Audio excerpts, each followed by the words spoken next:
Hello everyone, welcome to WCMH here on this beautiful, rainy October fall broadcast. Yes.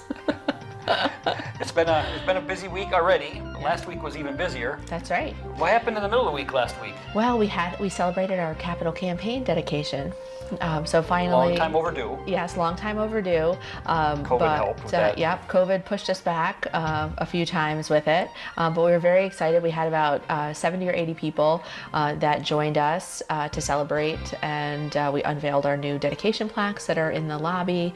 Please stop by and see those. They really look fantastic. Great, a lot of names, a lot of contributors. Yeah. Great to celebrate them. Yeah, it's wonderful just to see that community support that we have for our organization. Yep. It was from phase one, the emergency room and all the relocation. And the walk-in center, the consolidation of diagnostic imaging, the new MRI, new boiler room, all those things. All those people who dedicated needed to be honored, and I think we did a good job with that. Yeah, it was wonderful. Our partners at Live Event New York really helped us out, along with Katie and Gary's vision, zhuzhing up our lobby with the lighting and tables, and it really looked fantastic. Food nutrition just outdid themselves. Those crab cakes were really good. Yes. So you've seen some pictures here, but it was a great event. A lot of people showed up, well over what we expected, I guess. Yeah. Some politicians, local figures, many people of importance to the hospital, and we're glad they could take part in it. Yeah, so we also got a chance to share with these folks that are close to us and support our hospital so much our plans for the next phase of work with phase 2 of the Shingle Medical Neighborhood. And that's very exciting. It just construction just continues. This place is even getting better, bigger, more modern. Yeah. It's really exciting.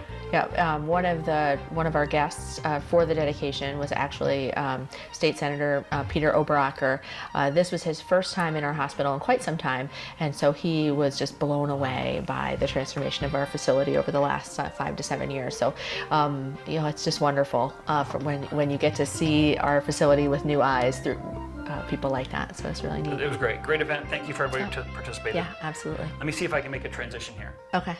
Brand new facility, nice and clean. Yes. And that leads to a great infection prevention. Yes, absolutely. Excellent segue, Gary. Excellent. And this week happens to be Infection Prevention Week, nationally celebrated, and we always want to thank our infection prevention specialists upstairs. Yeah. Tiffany and her team do a great job. They've got a lot of events planned this week. I can't list them all. She listed them to me, and they went on, and I know that it's going to be a great week for those people up there. Congratulations on everything you do here at the hospital, and we're so glad you're part of our staff. Absolutely. Keep our patients and our staff safe. So. Gary, do you know what you can do to honor them every day? Wash your hands. Wash your hands, people. They greatly appreciate it, and they would thank you for That's right. keeping our staff safe. So the international sign of respect for infection prevention. Great job. Yep. And United Way kicked off this week. That's right. Mackenzie Ballard and Tracy Porak are both leading the campaign again this year. And I know they sent out a great email with lots of information about both the United Way and our internal campaign. Our goal this year is $8,000. We hope that everybody helps us get toward that goal, whether you do $1 per pay period, 5, 10, 15, 20. Every dollar counts. It's really exciting.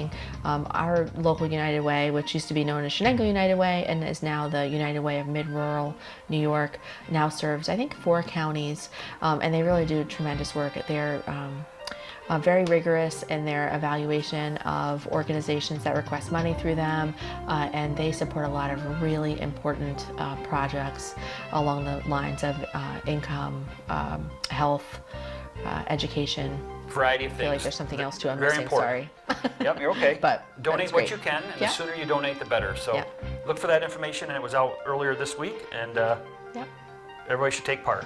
Yep.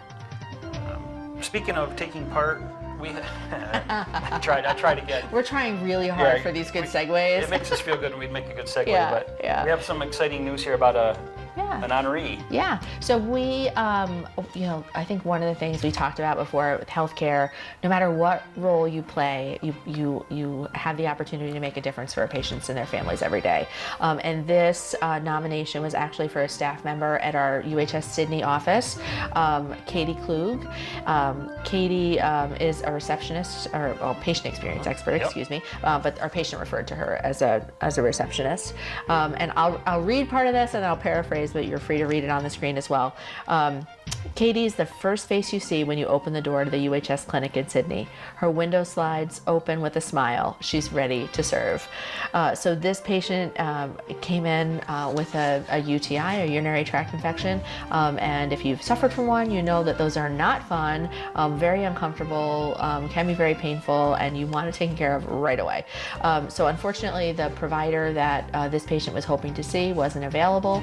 They had stopped in to make an appointment, but Katie, thinking very quickly, made contact with that provider, and that provider sent a nurse out, so this patient was able to have a sample collected and was able to get treated right away. So we're just really grateful, as this patient is really grateful for Katie. We're grateful also for her really being human and treating that patient with respect and doing everything that she could to make sure that the patient was helped. And it meant so much to this patient that the patient went into detail and wanted to share this information with us, thanking Katie. So that says a lot that she went above and beyond to write this out. So thank you. Good job, Katie. Yes. Thanks for the difference that you make. Yes. Definitely.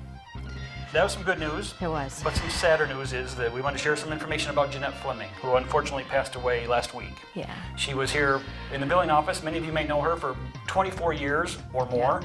I miss her greatly. She's been gone for a little while. She battled with cancer. Yeah, and she retired a few months ago because of that cancer battle. And she did pass. Yeah. Burgess and Tedesco has information on their website, the funeral home, if you want more information about Janette and any way you can help them. Yeah. So, sad news to go along with some good news, but we'll keep going, and we'll see you next week. Yep. Bye, everybody. Have a great week. Bye.